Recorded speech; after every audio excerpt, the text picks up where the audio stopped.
I don't know about you. I'm not sure that Hollywood is picking this story up as its next blockbuster. I mean, there is promise in this story of Ruth. There are some good narrative cliffhangers that we've been introduced to, but I'm not quite sure that modern audiences really are what the author of this had in mind. Whoever put this screenplay together, they don't really get what people are after these days. I mean, it starts off, well enough for a movie, I guess. We've got this family, because of famine, choosing to move out to Moab, maybe a place they shouldn't have been to. And we've got the tragedy of Naomi's husband dying, her 2 sons marrying local women. Perhaps they shouldn't have done that according to the laws of the time. But then her sons die. Audiences, they're okay with a tragedy, especially if they think there's going to be a happily ever after at the end. So I guess that bit's okay. It's a little bit too narrative heavy, though, I guess, really. After that, we've got some long arguments where Naomi spends time trying to persuade Ruth and Orpah, her 2 daughters-in-law, who now have lost their husbands, that they should head back to their families, head back to their gods, head back to have a hope. Because they could marry again, they could have families, they could have that guarantee of shelter, food, and income, a place in their society. And maybe the tension as one of them, Orpah, listens to that wise, well-meaning advice and goes back home, but Ruth ignores it and clings on to Naomi. Maybe that bit could go somewhere. But as they travel back to Bethlehem, a good location. You could have a sequel set there, I reckon. As they head back there, it's a bit slow moving, to be honest.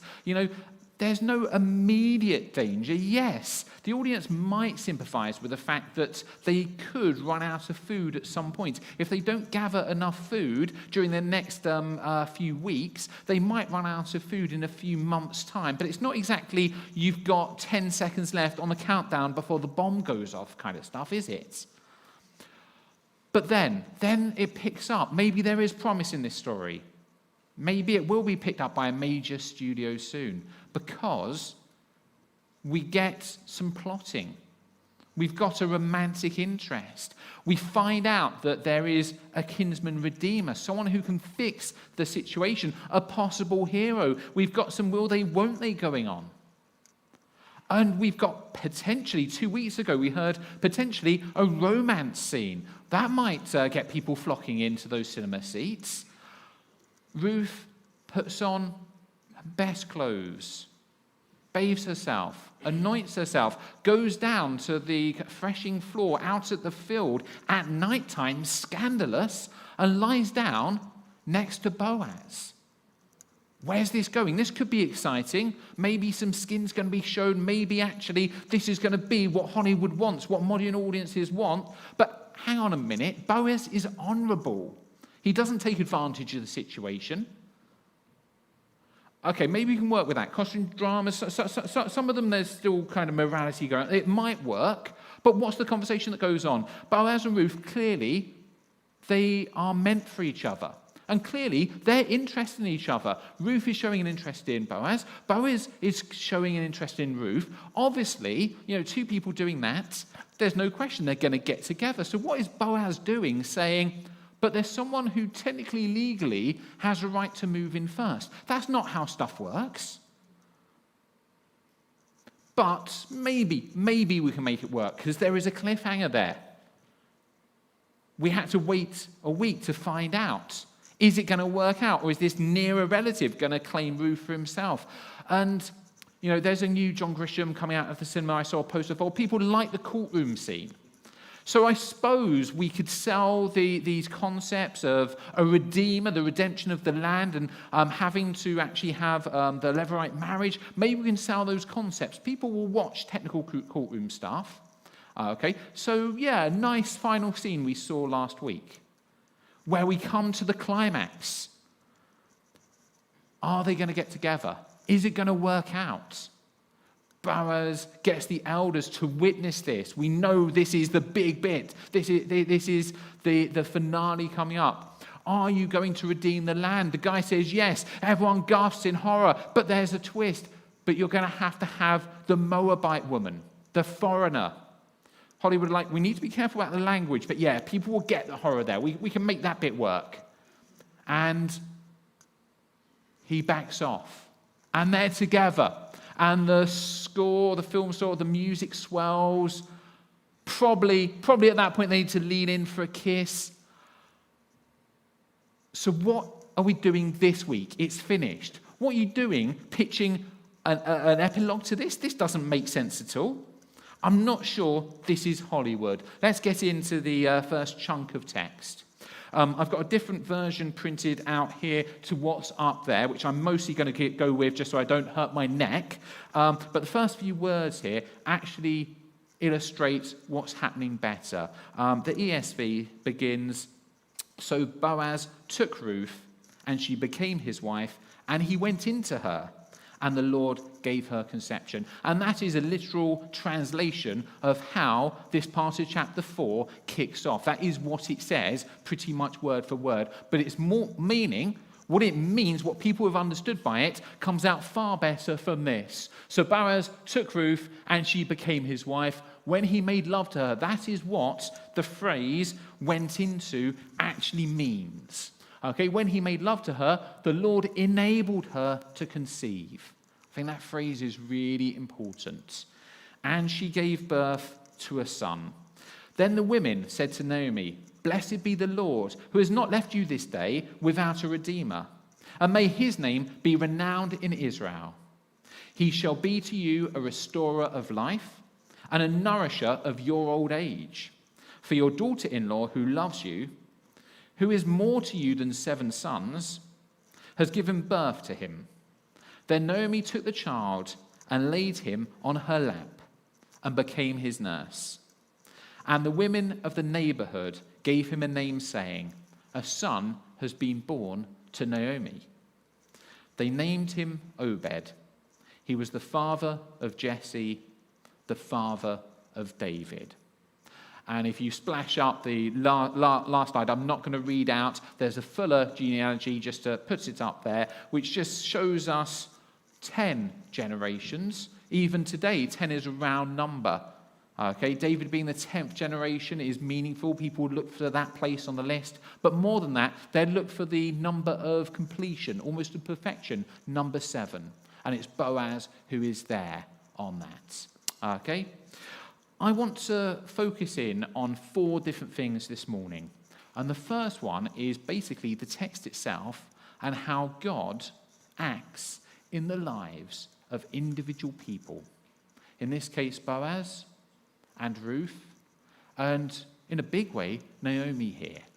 Because God cares about what's going on with us personally. It's not all about the big picture. He cares about what's going on in my life, and he cares about what is going on in your life and the lives of the people that you care for. The first thing I want to draw out of this, just really quickly, and I love the translation that came up on the screen, is that the Lord enabled Ruth to conceive.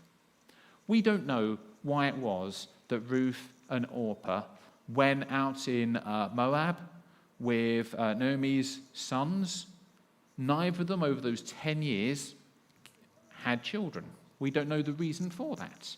In that society, probably the women would have been blamed. Nowadays, we'd probably think about the genetics. Oh, 2 men, brothers, neither of them managed it. It's probably something to do with that family. Actually, no, we find that it's all about God. It is God's decision.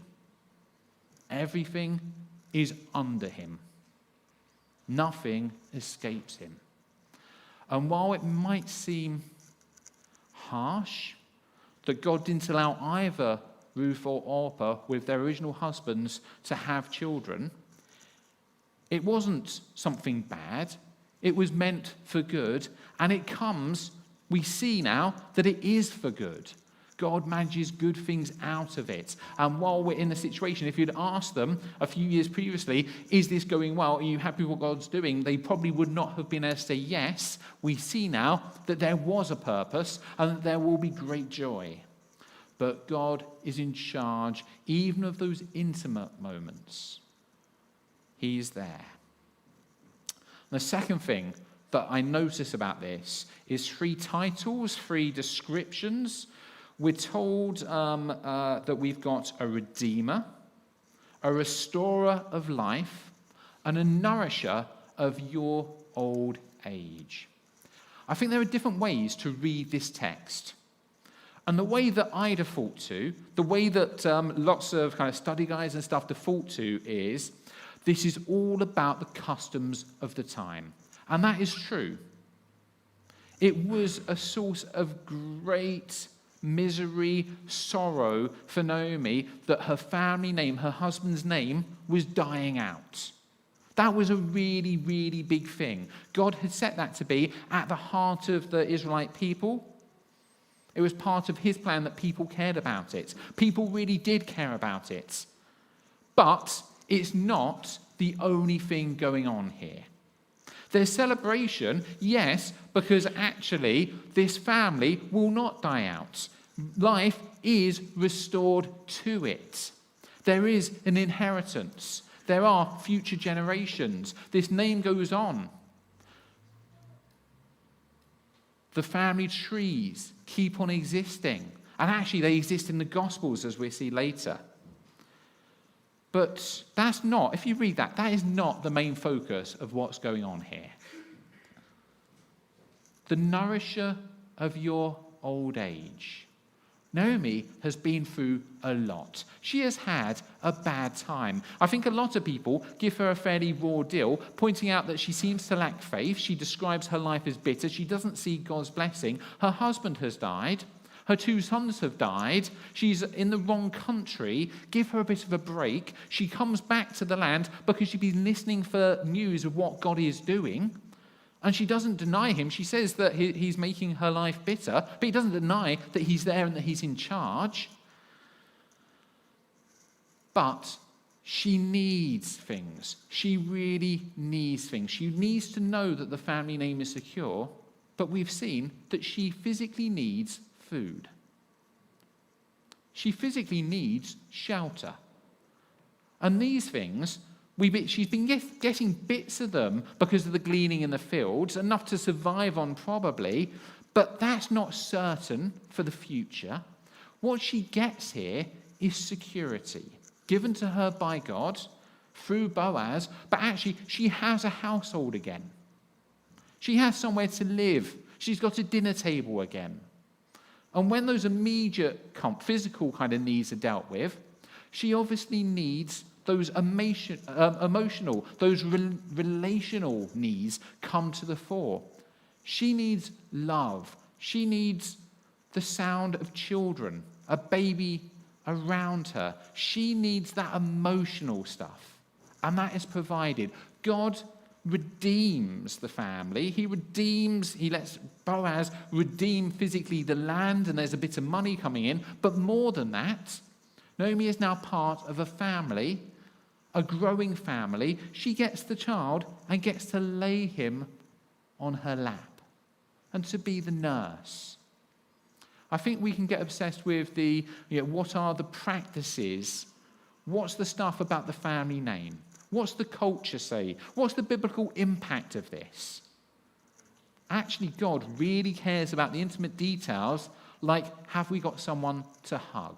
Is there someone there saying, I love you? He really cares about those things in our lives. Naomi is nourished. She's got a future. She's got a hope. Life is restored around her. And she has been redeemed. The last thing that I want to draw out of this before we zoom out a bit is the description of Ruth here. Your daughter-in-law who loves you enough that she left behind her country, that she said, I'll leave my family, I'll leave my people, I'll leave my gods, I'm under your God. I'm part of your family instead. Who's taken massive risks, going out into the fields to glean where she could have been attacked, going out at night to the threshing room floor where anything could have happened, real danger, real peril there. She's taken these risks for Naomi. She's proven her love for her, and we're told that she means more than 7 sons. Again, 7, this number of completeness or perfection. This woman is better than all the sons you could ever have. Sounds really harsh when 2 actual sons have died, but it is meant. Ruth has been amazing. And at this point, I want to kind of shift our focus. I want to look at the fact that God sees both those small details of our lives and cares massively about them, more than we could ever know. And he also sees the big picture. He's in charge of where this is going. He's in charge of the fact that in the 3rd generation, there's this guy David, who's going to be an amazing king of Israel. And that one of David's descendants is going to be Jesus. And the big picture, the biggest picture of all, this is part of it. But I want to point out that it's not that we only get the first one, the small details, what's going on in the lives of individuals. That's not there just so the big picture can happen. God cares about both of them. He cares about the small details of our lives because of how they fit into his big picture. But he's got his big picture so that he can do amazing things in loads and loads of lives. I took the kids to Greenwich Observatory this week, and they were bored senseless for quite a lot of it. There are only so many clocks and so many quadrants with degrees marked on it that you can look at when you're 6 years old and want to run around pretending you're a cat. The saving grace in the actual museum bit was one particularly large telescope that was big enough that even Joel was like, yeah, I'm impressed. That's a really big bit of metal. I don't know what it does, but it's really big. And it was such a big telescope that it actually had a second telescope strapped to the side of it. And they lost interest because I explained as a physics teacher what the second one is in far too much detail. But essentially, you have to look through the small telescope to see the bigger picture, to see quite a large area of sky, and you look through that small telescope and get the telescope pointing in vaguely the right direction using that, and only when you're pointing at the right bit do you look through the big telescope to see the detail. If you try and see the detail straight off, you try and move the telescope, it just whirs across the sky, it's a blur, you don't know what you're looking at all. God's picture is not like that telescope. He doesn't care about just one of those sizes. He cares about the big picture, but he cares about the details of our lives just as much. But as we look at the big picture, I really want to look at some of the things I think we can learn from it.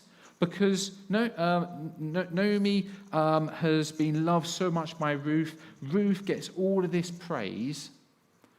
And we see the same thing happening later on. When you hit the genealogies in Matthew and other Gospels of who Jesus is descended from in an earthly sense, then you get the fact that Ruth is there, Boaz is there.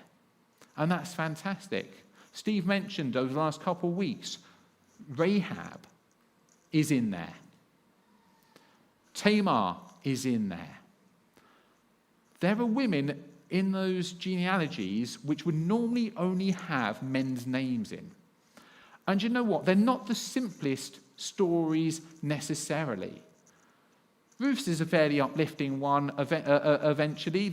She is a godly woman who doesn't seem to get stuff wrong. But the other stories, they're complicated. And they're included in the Gospels because actually God doesn't shy away from the fact that he takes bad events, he takes our human mistakes, and he uses them as part of his big plan. He uses them to bring good to people's lives. The fourth woman, who's not named in the list, actually is, it talks about the wife, when it talks about David, it talks about the fact that the woman involved was the wife of another man. It doesn't even name her as Bathsheba. It refers to the husband that David had killed so that he could claim her. There's no hiding over the messy stuff, the brokenness. There's an acknowledgement that God uses that messy stuff to do good. And here, he uses Ruth. He uses a woman who's praised as being better than 7 sons, very countercultural in those days. He uses a woman from Moab, a foreigner, someone who wouldn't be allowed near the community of the Lord, the assembly of the Lord, for 10 generations because of where she's come from, the people she's been part of. He chooses to use her. And those lists at the start of the Gospels show that she is not the only outsider. She's not the only person that we would not expect to see being used, who God chooses to use. God uses broken people. God uses people that maybe sometimes we'd prefer not to see the details of. And that's great news, because it means he can use even us. Where is this? We've looked at a couple of Hebrew words during this. The idea of Goel, the Redeemer, the Levirate marriage. One of the words that I'd love to concentrate on more than, I'm not going to spend long on it. I'm probably going to pronounce this wrongly. Hesed, loving kindness. It's a description of God's love, his great compassion, the fact that he, in the powerful seat, chooses of his own free will. It's not compulsory. He doesn't have to. He chooses to love other people sacrificially.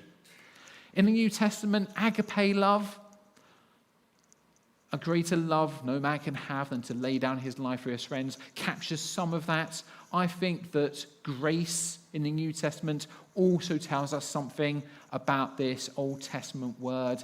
Is undeserved. It's something you could not earn, but is given to you when you don't deserve it. Given from the greater to the smaller person, the more powerful to the less powerful, the one who can give to the one who needs. That word is behind most of the story of Ruth. Ruth shows great hesed, great compassion and love to Naomi. Boaz then shows great love, grace to Ruth and to Naomi. And behind it all, it's all because God is showing such love and compassion to all of them. Interestingly, 4 times the word actually comes up in the book of Ruth. Once it's ambiguous. Is it talking about Boaz or is it talking about God? No one's quite sure. And I love the ambiguity, because actually it's got to be both. There's no time ever that we show love and God's not behind that. There are times where God just shows grace and his love without us, but often he chooses us to do it in partnership with him.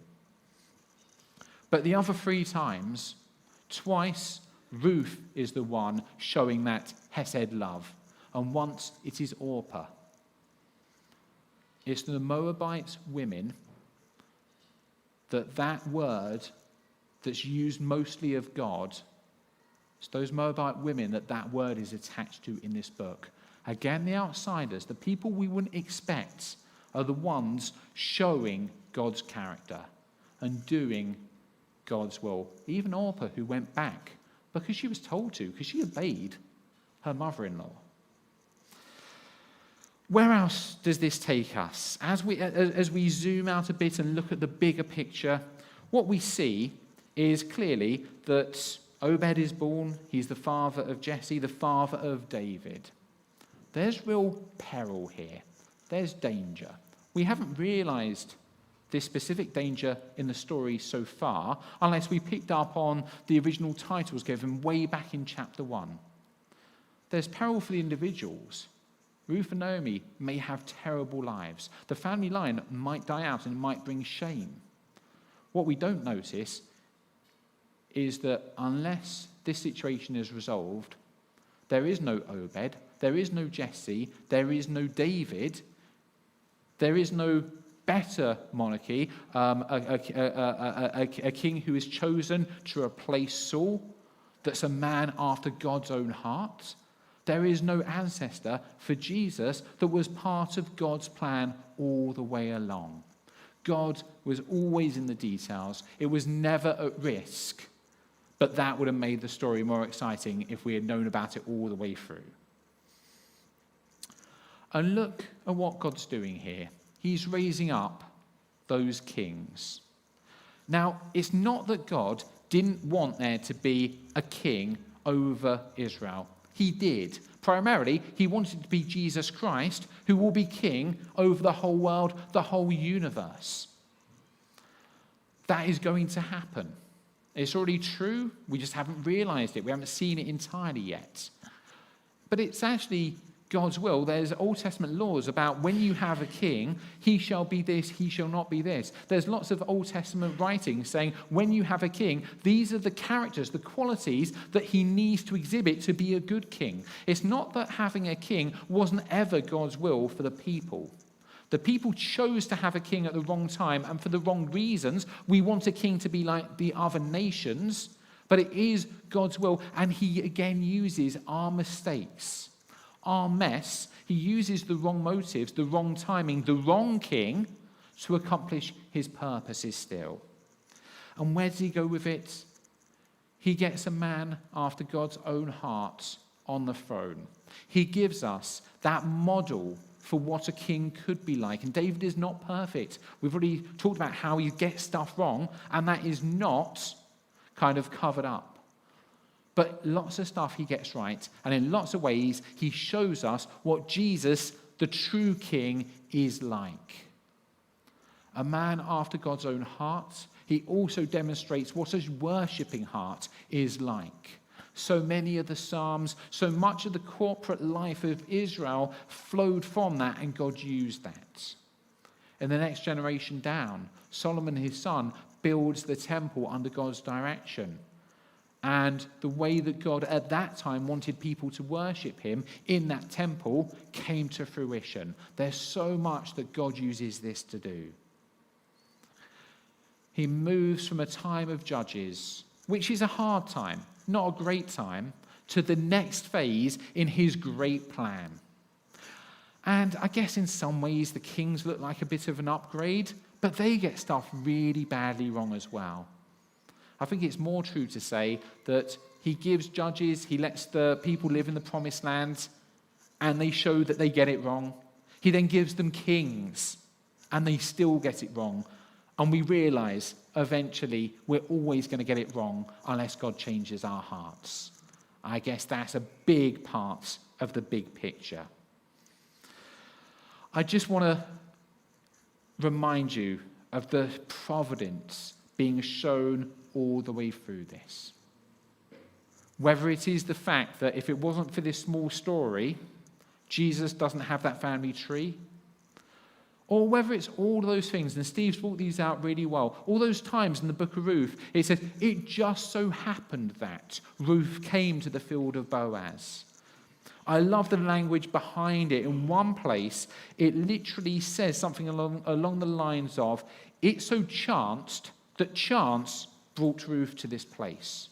Uses the same word twice, once as a verb, once as a noun. It's going over the top, saying how random it seems to be to get across the fact that the opposite is absolutely true. God is over it all. God is arranging it all. And it's not just true of this small book, it's true of our lives. An ex-head of a nation, also a theologian, managed to sum, I think, this up perfectly in the words, there is not an inch in the whole area of human experience of which Christ, the sovereign of all, does not cry, it is mine. Jesus is over it all. His plan is over it all. I want to spend just a couple minutes drawing out some of the links between the story of Ruth and our story. And I just want to make clear, I don't think that we're given the story of Ruth and it's meant to be a picture of the gospel directly. I'm going to show some of the similarities. I think more it's that God is behind the big gospel, the good news for our salvation, and God is behind taking care of the people in the Ruth. And as we've sung, God, he's the same yesterday, today, and tomorrow. How he acted then, yes, of course it's the same as the way he acts over the whole of history. I think that's why these similarities are there. But we see that Naomi's husband chose to leave the promised land behind. Probably not a good idea, moving away from God and where God had said, I want you, and where God said, I'm going to be. And it didn't work. It didn't work at all. He died, his sons died, whereas the people left behind in Bethlehem, when Naomi gets back there, they've not been wiped out by the famine, they're still going. They were okay, actually. They fared better. Again, God's providence uses our mistakes. And I don't think it's much of a coincidence that this echoes bits of the goods of the prodigal son. Leaving God's land, leaving God's will behind to go somewhere else and do our own thing. But Naomi hears of God's provision. She's reminded of his loving care, so she decides to go back again. Even before redemption comes, Naomi and Ruth have to rely on grace. Even before we respond to the gospel and are saved, we rely on grace as people. Every second we're doing that. Every good gift comes from God, whether we're saved or not saved. In this story, the gleaning, God has come up with these laws where people have to leave food around the edges of the field for good purpose. The same is true. He makes provision for everyone alive to have air to breathe, to have food, to have family. We might not deserve it, but it's there in his general provision. But that doesn't give you a long-term hope. The fact that God gives everybody life on a daily basis is not the same as eternal life. We need redemption. We need to be brought back, which is what Jesus does on the cross. As a much, much fuller expression of what Boaz does, he pays a price. But it only happens after a decision is made. We've seen how Ruth took a massive risk. She did something quite costly in going to that threshing room floor. It could have gone wrong. But she decided to trust and to go in a certain direction. That didn't earn her being redeemed. It didn't earn her husband. That was just grace. But it was a required first step. We're told in the Gospels about the pearl of great price and how we need to take that gamble. We need to go after something, however costly it is. And that doesn't earn us salvation, because that only comes from God through the blood of his Son. It required someone else to make a sacrifice, whether Boaz or the nearer kinsman, the closer relative. One of them had to give up money directly to redeem, and then actually, if they did manage to fulfill the Levirate marriage and there was an offspring and the name of that family is continued, they lose that forever. Their inheritance that's going to their sons is decreased. It cost Boaz to redeem Ruth. The other relative chose not to redeem because it was costly. How good the news that Jesus wasn't like that other relative. He looked at the cost and said, yes. And he paid it with his blood. He paid it by dying on the cross for us. And in doing so, Christ fulfilled the law. Exactly as we see Boaz does. He gathers together the elders and says, I'm doing everything lawfully. I want you to be witnesses that I'm doing everything legally. It's above board. But despite the fact that law is involved, again, it only happens through grace. Boaz does things properly, but he didn't have to. The other kinsman chose not to redeem. Boaz could have chosen not to redeem. It happens because of grace. I guess the whole book of Ruth, from chapter 1 through to chapter 4, walking away from God reminds me of Genesis and walking out of the Garden of Eden after the fall. And by chapter 4, we've arrived at the Gospels. We've seen the whole of God's story in miniature here. But all the way through, we just see God's hand in it all the time. In those, it just so happened, because you know what? God knows our lives, and he knows the big picture. And finally, I asked the band to come back up, but just in terms of an application, God uses people. God absolutely uses people. He used Boaz, but he will use us too. We've seen that he uses lots of people who would think that's not the sort of person he's going to use. He uses us. He uses us to help people's lives. We're told in the New Testament, be hospitable. In doing so, you might entertain angels even. We're told to go out there and welcome people, to bring people in, to give them that love. We're told to make sure that we give them that daily provision, that we might be the source of their food, of their water, of their shelter.